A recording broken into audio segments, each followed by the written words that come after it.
March Madness is in the air. At Bill Krackomberger with a K. It's William Krackomberger, everybody. That's it. In case you're unfamiliar with his work, co-host of the Wise Cracks podcast. I don't want to get that right, with John Orlando. Yes. Not the wise guy with Ken Wall. No. Yeah. Different. Wise guy with Ken Wall. What an old reference that is. Let me ask you this. Do you bet a lot of college conference hoops? We tournaments? Bet some college hoops, sure, some conference tournaments. But, I do bet a lot more in this first round of March Madness, though. First round, even into the second round, as it goes on more and more, I bet less and less. It becomes more like NBA games, which is, I feel, NBA, especially sides. I think NBA sides are next to unbeatable as you can get. I mean, this year, actually the last 2 years, I think NBA sides possibly is even harder than NFL sides. So that says a lot, because here in town you could steal half points on NFL sides throughout the season. You can get those extra half points on the key numbers of 7-3, 10-4, whatever, 6. So you can get those extra half points if you have the slower moving sports books here in town. So I think NFL sides has become something where, I do know some guys that actually win, and it's very far and few in between. But and NFL side and NBA sides, boy, they're just so hard to beat. I'm used to beating totals and proposition bets and that type of thing. You used to say that the beginning of the college basketball season was where you made your hay. That was your best time of year. Is that still the case? Yes. Early basketball is. But wasn't it choppy this year? It was. Yeah. It was absolute for everybody. I mean, I don't know a gambling syndicate that didn't struggle. And I'm not saying we lost, but we didn't win. You know what I mean? Like, it didn't win anything substantial. The in-game was solid, I can tell you that. But the pre-flop was not. You guys you guys are doing in-game stuff, and it's been pretty good? In-game was good early. Right. Yeah. Right. Oh, early? Early. Okay. Yeah. Okay. I don't think I can say the same since. So you and you. I'm still betting, though. I still think I have a mathematical edge, or I wouldn't be playing. Yeah, for sure. It's been pretty good. We actually had a couple good weeks here recently. So, I think. But for the March Madness season, give out some little tips that I give out every year. You guys will probably remember the first half value. I think on the big teams, betting against the bigger name teams in the first half. I think, which people never look at first half lines.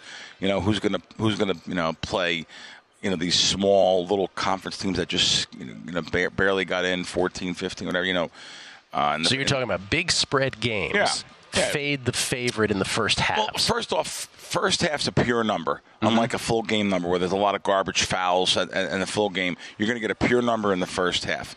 And normally against the big name teams that people come into town or come in to bet, they are always looking to bet first half and game sometimes. So they stay in the first half. Some of these kids are in the dance for the first time. They'll hang around here, getting double digits in the first half, or compared to usually the strength will show by the full game, and the higher ranked team will outperform in the second half. Whereas the first half they seem to stay in it more.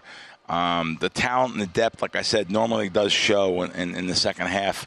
But if there is any kind of upsets, usually they're earlier in the March Madness segment. Usually it's earlier. So I think rather than later, where it seems like you get purer games, more. That's why I bet less, obviously. So I think there's some of these big underdogs in the first half. You can't do it blindly, but I think there's some value on taking some of the big underdogs in the first half. Any other March Madness sort of betting tenet that you subscribe to? Just protect your bankroll. People get so caught up. Oh my God!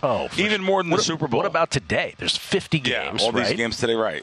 They get so caught up in betting when they see a split screen and the lines on all the. Oh my God! They get so excited. They're firing on every game, and then. When those games are over, there's another set of games. Oh, by the way. Dicey time of year, though. The weather out here, right? We are in the period where it's changing over. So, yes. Even 4 days ago, it was 70 degrees and it was nice, right? And then it's 45 degrees. Wind, degrees. How many years in a row now are we would this wind just stop already? Nice. Wind is the worst. It's the worst. First world problems, but still, that's the difference. Last tip I can give out, too, is I don't like betting into a future pool. I don't like betting like Purdue 7-1. Like whatever. I don't like betting that very often. What you can do is, as soon as the brackets are announced, just you can look at the brackets and look at your team if you want a team or two for to bet a future on. Just look at who potential matchups are. You can figure out the money lines yourself. If you follow throughout the season, it's not as hard as you think. And you can get a guesstimate anyway. It could be off for a little bit. And you could figure out that money line parlay, how much it should pay, the ROI compared to betting a straight, 7-1 or 8-1 into a pool that's holding 40, 50%. So we say this all the time on this show, and I'm sure we say it all throughout the network, and it is the correct thing to say. Yeah. I always wonder, what is the actual percentage of people who actually pay heed to that, right? Very little. 7%, maybe 5% of the people? Yeah, that's too high. Yeah. But still, you're right. Everything you're saying is right, mathematically speaking. So that is our PSA. Update at the Players' Championship. Rory McIlroy, my goodness. He is through 8. He is 6 under. He has birdied 6 holes. It's incredible. Parred the other 2. 6 under with a 2-stroke lead over Nick Taylor, who's 4 under through 7. No shame in that.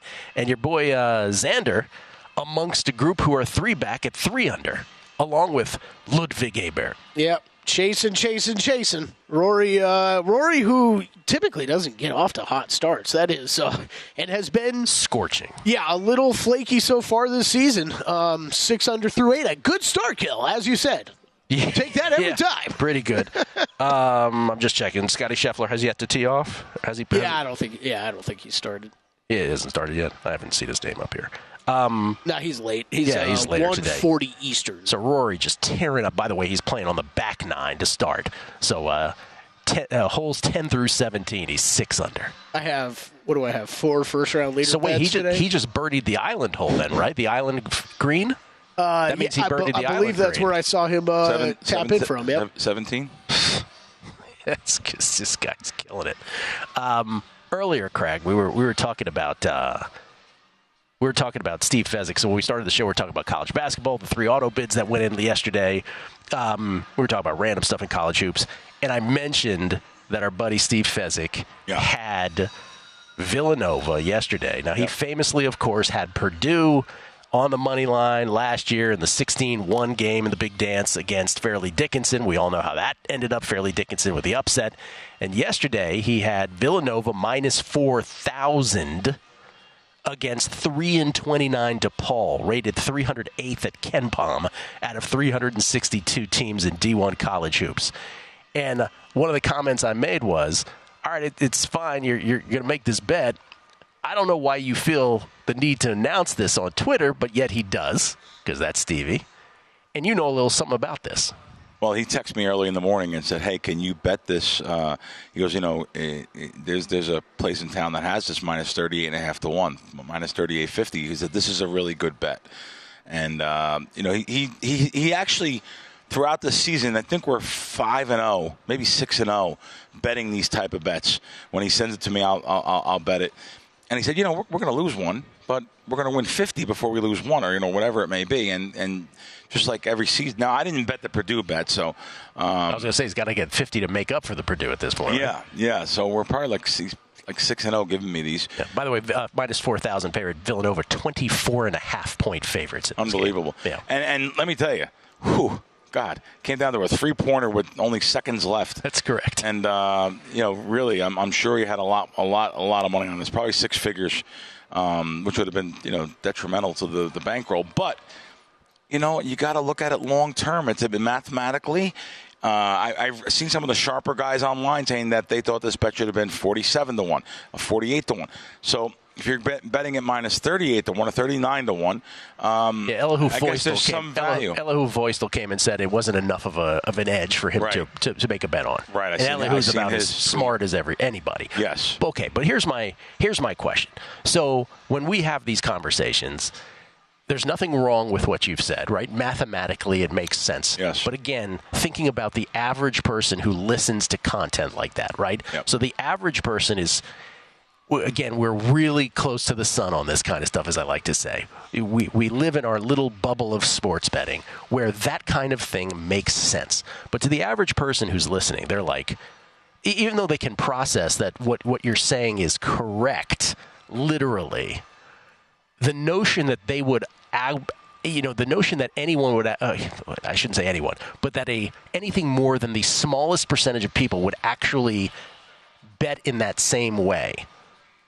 Like, that's a fallacy, right? There's very few people who are actually going to do that. Yeah, I wouldn't send it out. Like, I wouldn't do what Fez did, probably. I'm not going to send it out to everybody because I know people aren't going to bet that much of their bankroll. Why open myself up for something, or open them up for something? Yeah. And you could see now the back and forth. Even though he won, he's taking a lot of flack, But meanwhile, Fez and I have only made six figures a year for the last decade together, so I don't know. I'm not. I'm kind of sticking up for him as my buddy. Which he wasn't my buddy in the beginning. Me and Fezzik made the same thing. No. He wasn't my buddy in the begining. He knows that. It's just that when I was watching this yesterday, I was saying earlier, Kelley felt the same, I think. When I was watching this yesterday, I was like, oh, God. I was like, oh, Stevie, this is just going to be ugly if you lose. And when he wins, I wasn't even like rejoicing for him. I was just like, oh, God, thank God for him. Just because of why do you think, and I guess I would ask Steve directly, but the need to sort of proclaim this on Twitter, and then, by the way, he sort of tongue-in-cheek, I don't know when they won. Did you see he was out there? He's like, this is going to be a great march. Oh, yeah, it's going to be a great march, right. In all caps, I was laughing. But it did make for, what it did was, and I know you saw this, it made for, like, everybody in the gambling Twitter world were so hyper-focused on his one bet. They want him to lose so bad. They want him to lose so bad. Let's face it. That's what I was saying before, though. It's like it feels like that's what everybody's rooting for. Of course they are. On our side, I'm like, I turned on the game. I'm like, oh, come on, Steve. We got to get this home. Like, we got to get this home. I didn't have a single dollar on it. No, but we talk about that all the time. I know you ran a clip with Matt when I was on vacation, which is also like, it is something so unique to sports betting where no matter how many people are on board with you winning, there's always going to be 2 or 3 people out there that want the worst for you, and it just shows you what's rattling around. 2 or 3. Yeah, I know, right? It's rattling, and it's always what's rattling around in their brain. It has nothing to do with anything else but their own weaknesses as human beings, that they want the worst for someone like Stevie, right? And so it's because it's not taking any money out of your pocket, but it's something in the human condition. And listen, I shouldn't say that because, as we've said many times with a guy like Steve, and again in person, I've said this to him on the show, Stevie, you're such a nice guy in real life. Why do you got to be this guy on Twitter? And so he does bring some of it onto himself, right? He even admits it. Yes. And he says, you're right. And then he still turns, as soon as I turn the corner, he's doing it again. He can't help himself. Gill and I went to dinner with him at Barry's, right? There was at Barry's we went a couple months ago. Or no, last month. Barry's, yeah. We went to Barry's, and in person with everyone, he's just such a fountain of knowledge and friendliness. And me and him go to Caesars and work out in the gym together. We have a great time. But it's he for whatever reason, and he knows this about himself, he's got to something becomes a different person on Twitter.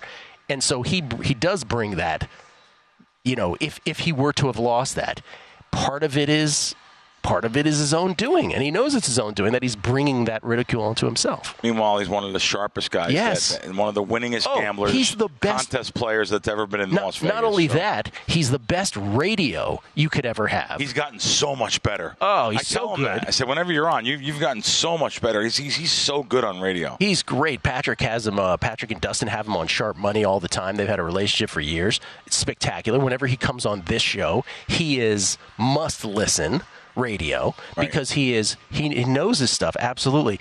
I just don't understand this one quirk. Oh, it's fascinating. And like you said, whenever I've witnessed it multiple times. He's done it on the air with us, but when you questioned him about openly about using Twitter he uses. I'm not talking behind his back. I say it to him on air. And he'll admit he's like, yeah, I probably shouldn't. You're right. I probably shouldn't do that. Look, Steve just sent me that text. We're still doing this, he says. We're going to – can I read this? Sure. Yeah. He said, we're going to play any number ones that are minus 23 or higher, laying minus 4,000-ish next week. He's going back to the well. Let's this go. just in. Oh, I love crying. Steve. It's great. Love it. Great. Oh, man. And, I have to admit it. The guy puts his money, there's so many people out there in sports betting media that talk BS and don't put money up and put their money where their mouth is. 100%. We do that, and he does that. Like I said, I won't put that out there because I just don't want to deal with everyone. But, however, at least we put it out there and put our money up. Yeah. There's so many people in this space, especially March Madness. They've become experts in March Madness betting all of a sudden. That it's nice to get real stuff, and that's why this network's here. So, Rory McIlroy has bogeyed 18. Oh, wow. Yeah. I gave one back. You really joned him. I really did. Yeah, keep talking about him. Keep doing this. Are you guys against? Are you against? No. He's got other players I've got besides bets, Rory. and it's none of them are on Rory. So Right. yeah, Gill, keep doing that. Rory 5 under, 1-stroke lead over Schauffele and Taylor. Here comes Xander. Wow. Go Xander. Of course, I didn't bet a first-round leader bet on him. Now, Kelley, will you have, after being around this network, around these people, around this show, and just in general, will you have more than one line set you look at before you bet? A lot of the bets will go on at Circa, I'm sure, but do you have more lines than one to look at? Yeah, just shopping numbers? Oh, yeah. Hell yeah. Good. Yeah. Good. I mean, that was something I was doing. It's the number one thing that people that come to this town don't do. Because, they're coming in for March Madness, and let's say they bet $100 a game, and they're coming in with $2,500. They'll come in and say, well, I'm betting 100, maybe 200 on my real strong stuff. They come into Treasure Island, they're betting Treasure Island only. They're not just taking the steps next door to fun. Because it gets back to what I was talking about. They're more interested in going to the pool and hanging out with girls. Yeah. Well, and here in Nevada, guys, we make it so convenient for everybody to bet and shop at Billy, once books. we get legalized sports betting, this is going to be a great place to come. Yeah. No, it's funny. I have a buddy that came in town yesterday from Scranton, Pennsylvania. And actually, he lives outside of Scranton. And we're driving by the Durango, and I said, there's DraftKings. Oh, wow. Can you make bets right there? I was like, no. I said, but that's where they control the bets for all the states. It's not DraftKings' fault, we should point out. No, of course not. No, we should point that out. I've been getting a lot more of those questions recently, too. You're all just our guests. Hey, Gill, remember, you're all just our guests here. It was 4 years ago this Thursday. So today? Yes. Oh, wow. Or was it last Thursday? No. It was March 12th, 2020. Right. Okay, that's right. Which was the Thursday of conference week. Yes. Right. Yes. But so it was really 4 years this Thursday. I was like, today's Thursday. Yeah. When the sports world just in real time on a numbers game, when you, me, and Jeff Parles were sitting on Thursday, I want to go back to that week. I mentioned this earlier this week. The Sunday before that, so 4 days before that. Again, I'm at the airport in San Francisco. If you're not a tennis hardo, you didn't really catch this. But Indian Wells, tennis's fifth major, which is going on right now, that Sunday night, when I'm at the airport in San Francisco coming back to Vegas, they canceled Indian Wells. And again, I always relate to the Hitchcock thing where you're standing and the whole background, spins around you. That was the first note I was like, oh my God. Yeah. Like, what's going to happen here? So Monday, Tuesday, we're doing shows. And Wednesday night, Kelley, you're doing the Green Zone. Green Zone with Matt Brown and the great Adam Candy. And that's the night where the Jazz Thunder game was stopped. This was after Rudy Gobert had touched the mics. I remember that. It was stopped. Yes. And remember the footage. Well, he tested positive. He tested positive. And that was when they were – I remember being on air. We're waiting to see because there was a whole rest of the NBA, NHL games that night, and they were we didn't really know what was happening with them. Didn't they go around touching the basketballs or something? That was the microphone in the press conference, yeah. So before or after? I don't even remember. But he tested positive, and then they wouldn't let the arena. There was already people coming into the arena, right? They wouldn't let the teams out onto the court until they figured out what they were going to do. Ended up not letting them out there, and then kind of canceled all the games for the rest of the night. And remember the footage of Mark Cuban getting the news on his phone in the other game, and that's when the world. And then we found out Tom Hanks had tested positive. Big game too. That was a Jazz Thunder game. It was this is Wednesday night, March 11th. We found out that Tom Hanks had tested positive. We were like, is Tom Hanks going to die? We didn't get it. I mean, American hero Tom Hanks too. If Tom Hanks is getting this, what's going to happen to me? American actor Tom Hanks. And so this is when, and I'm not saying this to in any way pick on my buddy Jeff, but I'm just trying to convey what our states of mind were at the time. We didn't know. Jeff Parles, so much fear mongering out there. Jeff was my producer number 5 at the time, and Jeff was in his 20s. This was tough for adults, let alone kids. And Jeff, I remember I was on the phone with him that Wednesday night. And Jeff, if you're listening, I apologize for even. I'm not trying to do this in any way disparaging. I just want to give a state of the mind. He was screaming at me. He was like, "I am not going back in that studio." He was having a really hard time with it, and I said to him very calmly, "I'm like, Jeff, I'm not asking you to do anything you don't want to do. I'm not telling you anything. You got to do what's comfortable for you." And so we came in Thursday morning to the show, and I just went down this rabbit hole yesterday for Thursday morning on the show, and about it was like about 7 minutes into the show, I actually said on air, about 7 minutes into the show, I said, Jeff is downplaying how he feels. We'll get through it. Like, we're actually talking about this on air. You weren't yet with us. You were coming in a little while. Right. But then we get to, so the show goes on. We're on same time we've always been on, 7 to 9 Pacific, 10 to noon Eastern. At 7:32, so half hour into the show, so, less than 50 minutes ago, basically on this show, the tennis tour, the ATP, suspends all tournaments until at least late April. Because remember, we didn't know how long this was going to go. Yep. So tennis, again, was the first. They were like, we're done. And I believe, if I remember correctly, it was NBA and NHL the night before, and then we were sitting there Thursday morning waiting to hear about all these conference tournaments. Well, yes, the NBA, after the Rudy Gobert stuff, they suspended the 2019-20 season until further notice, 9:31 Eastern, 6:31 our time, West Coast the night before. So while we're on air, 7:32 a.m. Pacific, 10:32 a.m. Eastern, the ATP suspends all tournaments until late April. 17 minutes later, they say that Donovan Mitchell tested positive for the coronavirus. Remember, it was not called COVID as much as it was called the coronavirus then. Yeah. So we're announcing this on air. This is the first hour of the show. We get to the second hour. Now we're talking like 8:35. The ITF, tennis's lower tour, they postpone. 7 minutes later, 8:42 a.m., we're still on air. MLS suspends its season for 30 days. 3 minutes after that, 11:45 a.m. Eastern, 8:45 Pacific, the Big Ten cancels the remainder of its men's basketball tournament. 2 minutes after that, the American Athletic cancels its men's basketball tournament, set to begin that day. Same time, 8:47 a.m., 11:47 Eastern, the SEC cancels the remainder of its men's basketball tournament. We're still on air with all this. And Jeff is getting quieter and quieter, and that would end up being his last full show. He only made it through a half of the show the next day because he was just, I'm out of here. I can't, So it was this. So after that show on Thursday, we're at the South Point still.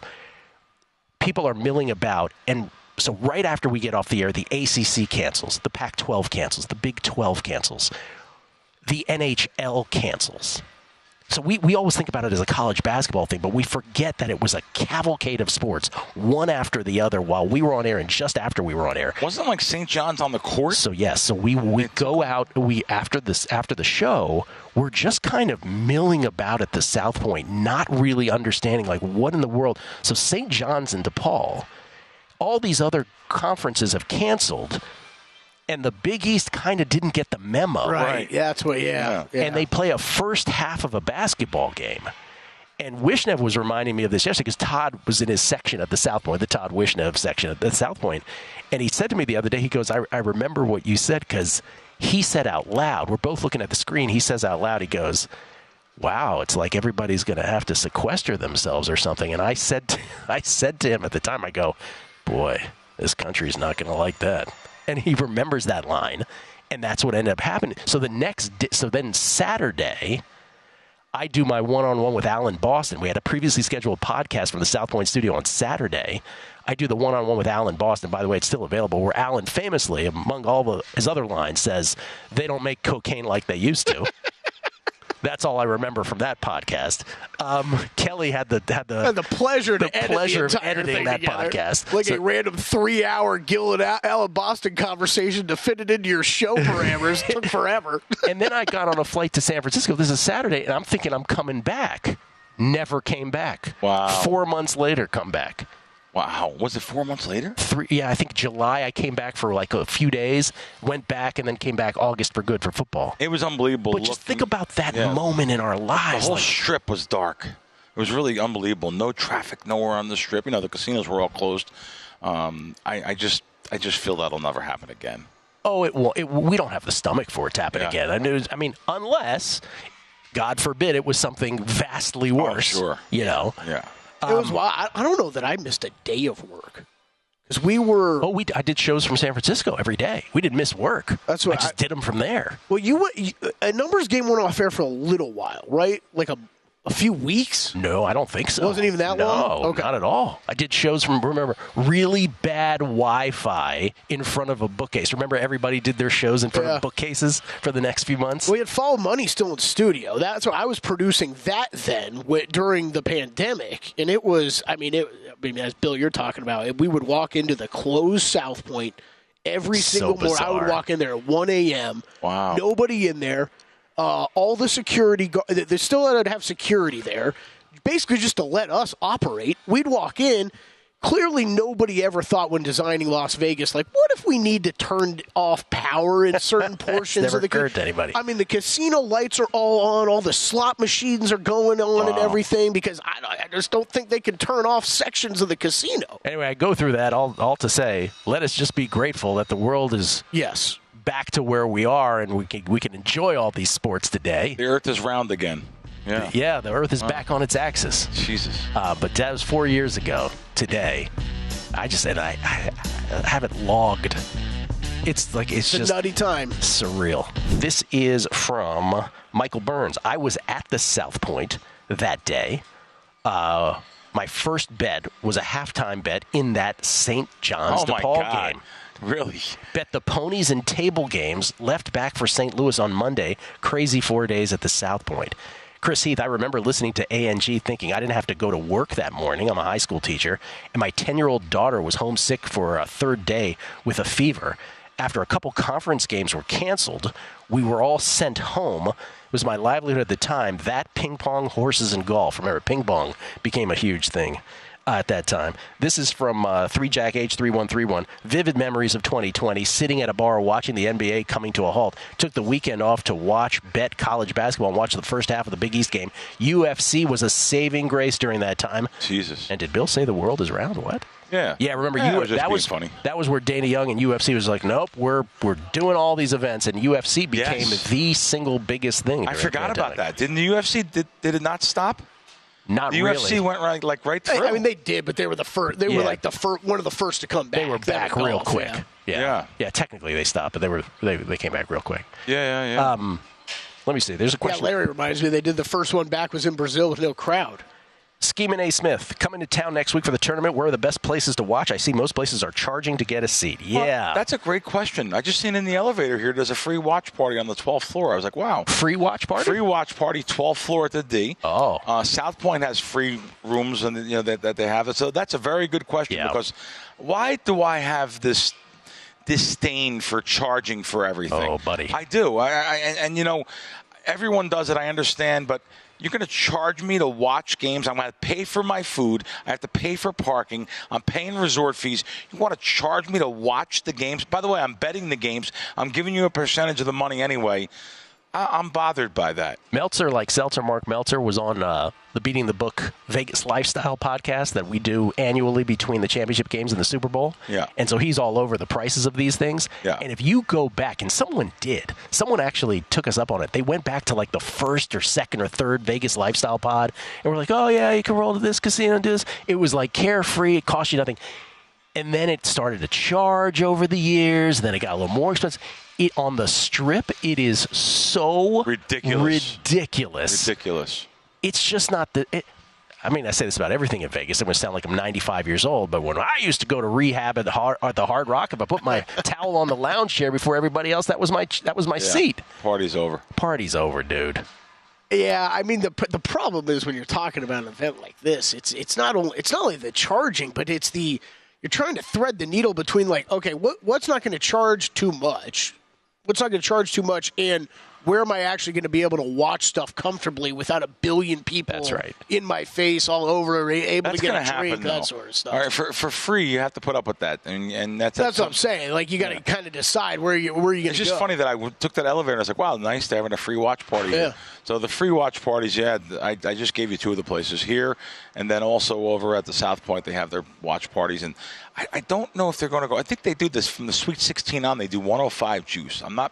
South Point does. I think so. Yeah, Chrissy and Jimmy and Vinny do that. Yeah, I think it's 105 juice, too. So it doesn't sound like a lot, but, laying 105 on straight games, because I know everyone likes to bet parlays. 40% of the bettors are betting parlays. You got no chance. Do you bet the first to 15s ever? Those were always when we were. I know what it is, though. Yeah. Sure. There's probably some. Jay Rude. Shout out to Jay Rude because he was the first one to do that over at MGM. Was he? Yeah, former senior vice president of racing sports over at MGM. He the first to 15 again for those who. By the way, they did first to 15. Then they adjusted it and it wasn't as fun because. They went first to 20. It doesn't manifest as much. But first to 15, which they've gone back to, is the pocket where you could really bet it's like you're betting the Tigers against the Yankees, a plus 200, whatever, on a team to get to 15 first. And it would hit a lot. And people would – it's the funniest thing in sports books because people go nuts, like the huge cheer when it gets to 15 because they have the dog in the first to 15. But they all bet, to your point, the money line favorite, so then their allegiance shifts after that point to the other team. This ridiculous March Madness betting. So just look around us. Normally we're here every Thursday. Yeah. There is action here. There's a line of people. Oh, yeah. So many There's people. Some people here. You could see it in the air. The people have come in a little bit early. Well, I shouldn't say a little bit early, but there's college basketball games happening. College basketball, all these games today. This dude behind me's been here for 7 hours. My man right there? Yeah, pretty sure. It's a little wide shot of the D. Oh, yeah. No, I've seen him there. You're right. So, listen, I want to talk about – we talked about Fez and about how people come on at him under anonymity, and they say these things, and they're so mean. Of course, they would never do it in person. Of course not. Let me just tell you something. You think if they're coming after Fez, do you know who Troy Hermo is? No. He's a big fan of sports betting, for sports in general, sports betting guy. I've going back and forth and talked to him for a couple of years. He's been battling cancer, as you can see him there, but he's just a nice kid, nice guy. And just to let you know, last week, not one but a couple different people went after him. Oh, my God. And it bothers me so much under anonymity, these telephone tough guys. Well, one person actually told him, listen, you're going to be dead soon anyway. Oh, my God. How do you do something like that? Like, just pure karma, pure everything we've been taught in our life. I'll get choked up thinking about this because the courage of anonymity. Yeah, I want to go into bad areas with this because I'm no tough guy. I have palm olive hands, I'll tell you right now. But his hands are milky white. Yes, milky white. But, it just bothers me that these people never want. No one will say something to you, especially like this to this kid. Say something to your face. I wish I knew who said it to his face. I wish I knew who. I'm sorry, who said it under anonymity? Because these people literally under anonymity. If you're that dark, if things are that bad for you in life, how can you possibly even be on social media? Like, why even do that? Get yourself help. Get yourself therapy. Because people are really sick out there under anonymity. I mean, how do you say to this poor guy who's only been putting out great things to the world, salt of the earth type of guy, and say that to the guy? I'm upset. I was upset by it, and I wanted to mention it because, we're all rooting for Troy, and we follow him in his battle. I like when he wakes up in the morning and he says, I woke up again, just letting you know. It's awesome. I love it, and get better, Troy. Yeah, get better, Troy, my man. We're rooting for you. But anyway, no, I mean, the courage of anonymity. The courage of anonymity. What you're describing right there is just beyond the pale. Imagine someone said that. It's just. How can you? Wouldn't you think things have come? I was born and raised where, not that I'm so superstitious, but things come back at you, man. Like you can't talk like that about someone. I mean, it's just terrible. And they're. It just bothers me where the world is. But you also said something before, which is the sort of ridiculous part about it, right? Is that those same people who are lashing out, right? And again, it's all in their heads. It's their miserable lives. But if they came after you, if they came after me, they came after Kelley, whatever. If they met you in person, they wouldn't act like that. They want a picture. They'd want a picture. Yeah. Yeah. Who are they kidding? No. And it's just, and all we try to do is help people. I mean, to be honest with you, the more I think about it, like, I think we're natural teachers trying to help people with different strategies and different things in life, talking about Vegas, talking about advantage machines, giving away too much. Yeah. We try to help people in general. It's amazing that some. But you also can't give them, any emotional, advantage over you. You're right. Yeah, no, you're right. You're right. Like, ultimately, how does it affect your life? It doesn't at all. Why do you care? Yeah, no. But in the Troy thing's different. That's just. Yeah. I mean, seriously, that's where you got to get your boy Elon to maybe police some stuff. Yeah, no. Twitter should be policed more anyway. It's all of these social media platforms should be policed more. Because you could say anything. You could lie. You could make up stuff about. People have made up stuff about me. Bro. You could just make up stuff about anybody. Of course. Under anonymity. I mean, you're going to get blocked, but still.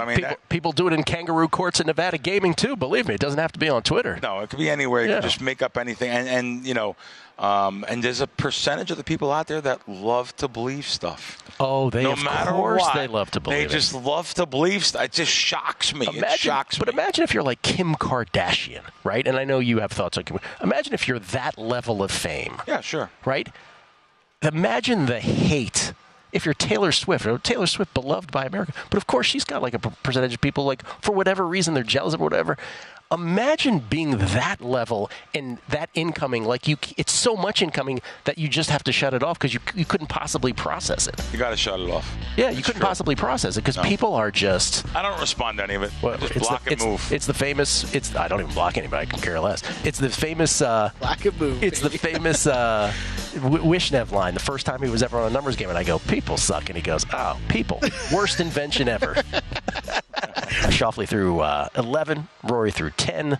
Obviously, early going at the Players' Championship down there in Florida. I got 6 under for both. Oh, maybe you're updated. Okay. Ooh. Maybe you're updated beyond me. Tommy. That is 4 birdies in a row. 6 under. For Xander Schauffele. Wow. 6 under, 2-stroke lead. Where do you guys follow? Do you follow PGAtour.com? Oh, great question. Yeah, where do you guys follow? It depends on the tournament, first of all. Yeah, it depends on the tournament. Why? What do you mean depends on the tournament? Because if it's the Masters, the Masters site is usually quicker than everybody else. They have their own app, too. Masters, USO, almost all the majors have their own apps. And they're ahead of ESPN or PGAtour.com. PGA Tour is pretty good, though. For any regular tournament, I'll go there before I go to ESPN or something like that. ESPN's lags. Yeah, they also have the shot tracking data. So if you want to see, you could see exactly. It's very easy to pull up. If I want to see where Xander's at on the 4th hole, I could pull up and it will be like straight line. Where his drive went. So cool. Where his second you just reminded me of the Masters app. Oh my God, it was so cool. It is so now that I think about it. Oh my God, that app was ridiculous. Someone tweeted me about it yesterday. Actually, Bill. They're like, "Is this the time of year we download the app now?" Because it's always like it's one of those apps you download that you have for 4 days, right? And they're like, "Well, I'm not going to use this again for a year." It's like it's just sitting there. The Masters is like less than a month away. I still don't even know if I'm going. It's just so much money for a week. I mean, the hotels, the Motel 6 is $550 a night. I mean, I got to do it once. What about a Holiday Inn? They're all Hotel, more. Motel, They're more. I'm telling you, they're the cheapest hotel. I think I stayed at a Hampton Inn for $600 a night last year. I mean, that's ridiculous. That's ridiculous. Wait a minute. You stayed at the Hampton Inn for $600? That's what it is. Every single one. I always wonder about. Wait, you just brought up a great point, Bill. I always wonder about this. Okay, you'll know what I'm talking about. You know on Dean Martin where they've got all those like hotels that are like those. Oh yes, you're right. Yes. Like what do they charge? The stadium. Because they're right by the stadium. Like you're a 5-minute Uber drive from every place on the strip. Yeah, I've often wondered that. You're right. Like it's got to be jacked up prices, I would think. But if you're coming out here to visit, if you don't feel like staying on the strip for a different experience, stay on Dean Martin. Xander did. He parred the island green at 17, and then yes, you're right, Kelley. Birdie at 18. He started on the back nine. Birdie at 18, then birdie at 1, 2, and 3. So 4 straight birdies for Xander. Let's go, X-Man. What do you have? You have him to win. I got him. Win and then top 20. Win and top 20. Not a first-round leader bet for me though. No FRL. I'm kind of regretting now, of course. Yeah, but FRL juggernaut Tommy Fleetwood is only 2 strokes back. Yeah.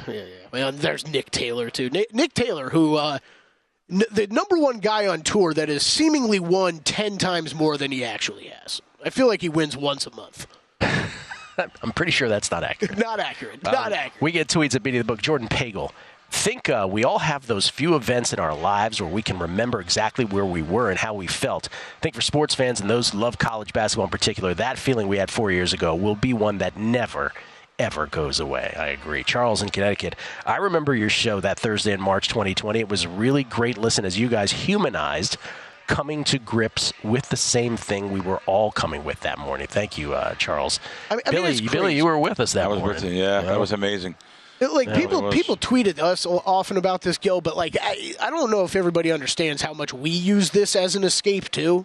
People will tweet us about, hey, I got a lot going on in my life. I love tuning into you guys for 100%. We use this the same way. When we know we can come here and focus on sports and sports betting and to have those conversations. When that type of news started coming down, it blows up your whole mind of how you're even thinking about what your life is anymore. Jesse Welch, Gilly's question as to whether or not people actually follow through with the rollover parlay has incited me to try it. There you go. Good man, Jesse. I'm thinking Ohio State, Ohio in the MAC, and maybe Boise. I'll report back on if I can follow through. Oh, he's doing moneyline rollover parlays with those three teams separately. Ryan Hyatt, who was our silent producer over at Primetime Action during that time. 11:30 a.m. Central on this day in 2024. In 2020, we were interviewing Wes Reynolds on our radio show, previewing what we thought would be Texas Tech versus Texas in the Big 12 tournament. They pulled the teams off the floor while we were on the air. Amazing. Wild. Talking about our March Madness and how the prices have gone up for those coming into town for March Madness events. Jamie Riccio, hope I'm pronouncing that right. Gill, 10 years ago, we were at the Wynn hanging out at the sportsbook, and a Wynn employee came up to us and says, hey, do you guys want to go to the ballroom for free beer and food? And we got a couch to sit on and chill. Just place some bets. We were like, hell yeah. 10 years ago at the Wynn. Wow. That's hilarious, yeah. The Wynn was the first place. How times have changed. Remember, the Wynn was the first place here where I came for a Sunday night football game. When did the Raiders play Washington in a Sunday night football game? 3 years ago, was it? And they're like, I remember the waitress was like, yeah, it's $40. I'm embarrassed to ask. Pain. You know what my favorite part is about a lot of these sports books we're talking about, too, is how many people will do this week where they'll walk in there and they'll be like, nobody's sitting on these couches. Why aren't they sitting on these couches? Let me Kelley go sit brings up a good point.